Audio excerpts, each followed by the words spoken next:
This is a movie based on true events and the #1 adventure film of 2011, Sanctum.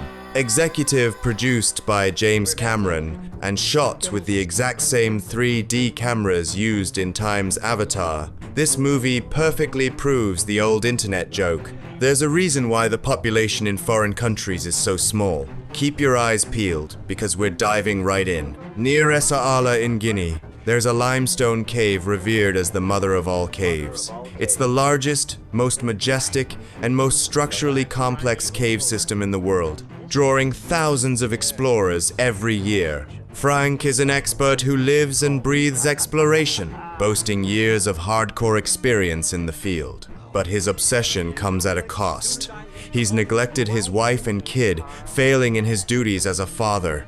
His son, Mike, completely resents him for this, making their relationship incredibly strained. Despite the tension, whenever summer vacation rolls around, Frank still drags Mike along on various expeditions. This time, their target is the mother of all caves, the largest and deepest cave on Earth. Determined to go down in history and set a world record for cave diving, Frank secured funding and assembled an elite team for the descent. The project's billionaire investor, Carl, also showed up with his girlfriend. He claimed it was out of a passion for exploration, but let's be real, he just wanted to impress his girl. Everything goes smoothly at first. The team shows absolute professionalism, and their gear is top of the line. But as the expedition pushes deeper, Mother Nature starts to bare her teeth. The survey has been ongoing for 40 days, but they've only penetrated 2,000 meters into the Earth. Frank's vanguard team is deep inside the system, having spent 34 grueling days without seeing the sun. The short-haired diver, Judy, has been diving for 17 days straight. Her body is reaching its limit, and she's clearly exhausted. Her colleague, George, is extremely worried.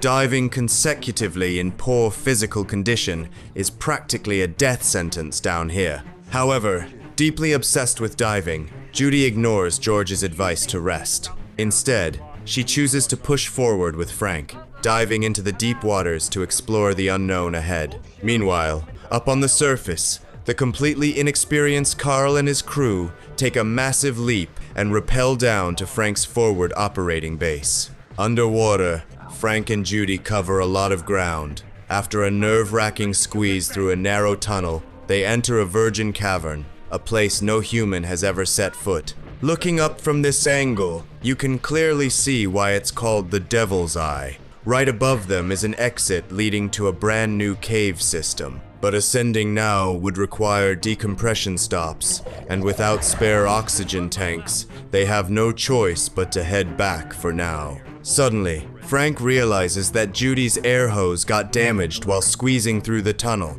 It splits open and quickly snaps completely. Seawater instantly floods her mask. Thinking fast, Frank initiates buddy breathing, taking turns sharing his regulator with Judy. Thanks to Frank's constant hand signals, the air sharing goes relatively smoothly, giving them a chance to safely reach the surface. But when Judy gets the regulator again, panic takes over, and she refuses to give it back. Frank is rapidly running out of air. Driven by sheer survival instinct, Frank forcefully yanks the regulator back and shoves Judy away. Flailing in a panic, Judy inhales water, sealing her fate. With no other options, Frank can only watch helplessly as she drowns. Watching this tragedy unfold, George and the rest of the crew are heartbroken, but they all understand Frank's actions in that life or death situation. He did everything humanly possible. But Mike, witnessing this firsthand, cannot understand his father at all. He can't fathom how a team leader could basically kill his own teammate.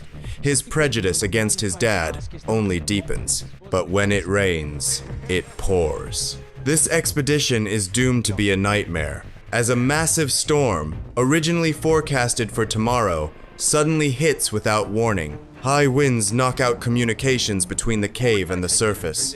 Frank immediately orders a few teammates to head back up, telling the rest to pack up the gear and evacuate before dawn. Shortly after, Mike and a few others reach a relay station and manage to contact the surface. They learn the horrifying truth. The storm has escalated into a massive cyclone. They need to get out times now, or the cave will become their watery grave. Worried sick about his dad, Mike decides to head back down to the forward base to warn him, but the sharp-minded Frank has already read the water flow and figured out the storm arrived early. As Mike makes his way back, Frank and his crew are already rushing toward the base's exit. Faced with raging floodwaters, Frank tries to find a way around the edges. Mike arrives just in time. Working together, they climb to a spot near the exit and secure a rope to the rocks. With the team's help, Carl's girlfriend fights against the torrential current and starts climbing. But the water is too fierce, and the rock anchor starts to give way. One of the crew members uses his own body to brace the boulder. Thanks to his sacrifice, Carl's girlfriend makes it up safely. Tragically, the man holding the rock slips and falls into the abyss. Their only exit is now completely blocked by the giant boulder, forcing them to retreat to the forward base and find another route. Drawing on years of experience, Frank realizes their only shot at survival is to push deeper into the unexplored sections of the cave. Cave water drains body heat insanely fast, and Carl's girlfriend, Victoria, is the only one without a wetsuit. Frank tries to get her to wear a wetsuit stripped from a dead teammate, but she screams in refusal, swearing she'd rather freeze to death than wear a dead person's clothes. Frank has no choice but to respect her wishes. Little does she know, this single decision ensures she will never make it out of this place alive. Just then, Mike spots the teammate who was washed away earlier holding the boulder. But the man is severely battered, and his vital signs are fading fast. There is absolutely zero chance of survival. With a heavy heart, Frank does the unthinkable and drowns him to put him out of his misery. To Mike, this confirms that his father is a cold-blooded, heartless monster. The group suits up and swims through the passage, eventually arriving at the Devil's Eye, the exact spot Frank and Judy had discovered. After completing their decompression, they surface quickly, entering a massive, untouched natural cavern that no human has ever seen before. As expected, without a wetsuit, Victoria's body temperature plummets after the intense dive, and she goes into severe hypothermia. The team scrambles to warm her up, barely pulling her back from the brink of death. Suddenly, George starts coughing severely.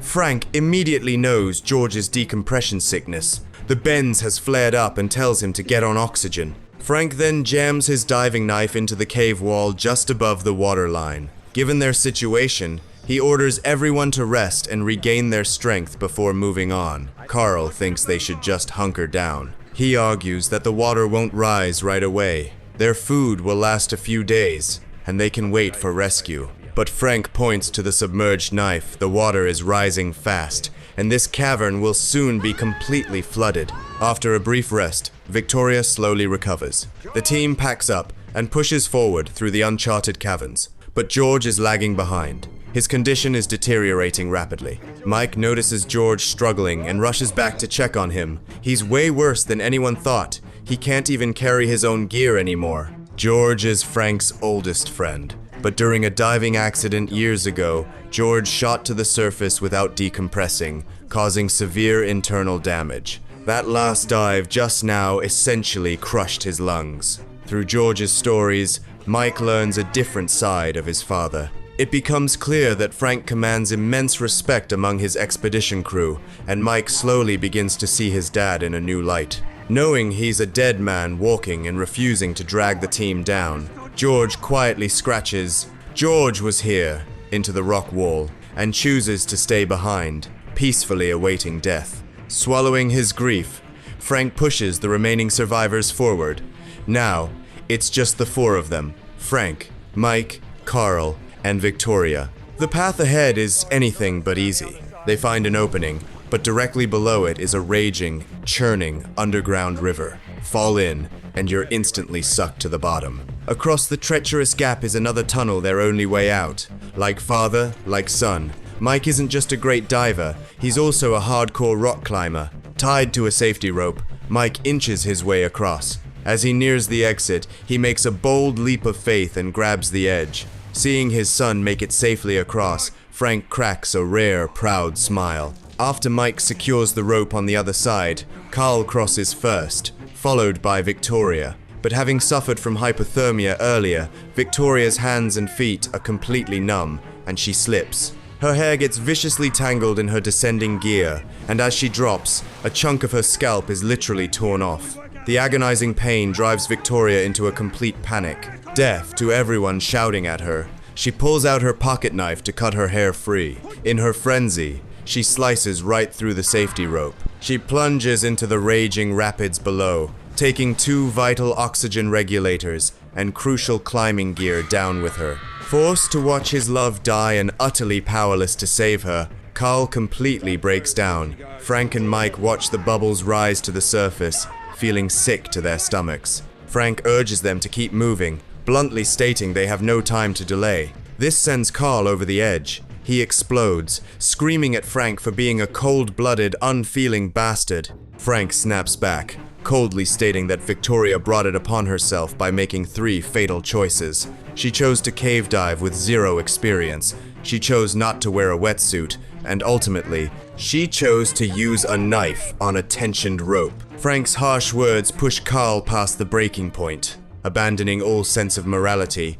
Carl steals the last remaining rebreather, dives into the water, and abandons them. Without regulators, it's virtually impossible for the father and son to make it out alive. Just as despair sets in, they notice bat guano near a narrow crevice in the wall. Where there's bat crap, there are bats. And bats obviously don't swim. This means this crack might just lead to an exit. Sure enough, the father and son squeeze their way up the narrow tunnel and finally pop out into a massive cavern with a natural skylight. But the hole is way too high. Without climbing gear, getting out is physically impossible, and waiting for rescue is a pipe dream. As far as the surface crew is concerned, anyone trapped deep underground when a megastorm hits has already been handed a death sentence. Crafting a couple of torches, they are forced to backtrack to where they started. Shockingly, they run into Carl again. He didn't find the exit. Starving and defeated,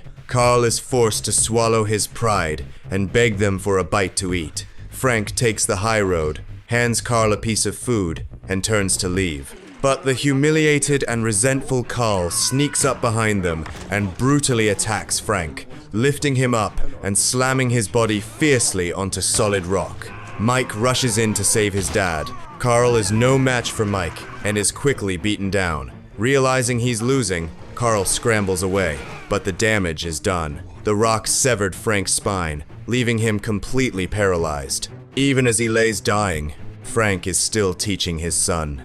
He tells Mike to trust the cave, to believe that following the underground river will lead him out. After a final pep talk, Frank asks his son to lower him into the water. With his last breaths, Frank tells Mike that sometimes you have to make the hardest choices just to survive. With tears streaming down his face, Mike finally understands everything his father had to do along the way. Honoring his father's final wish, Mike holds Frank underwater. After a brief, natural physiological struggle, Frank passes away. Mike pushes his father's body out into the deep river. Gathering the last backup oxygen tank, Mike dives under and swims fiercely with the current. Along the way, he passes Carl, who had suffocated to death halfway through his desperate escape.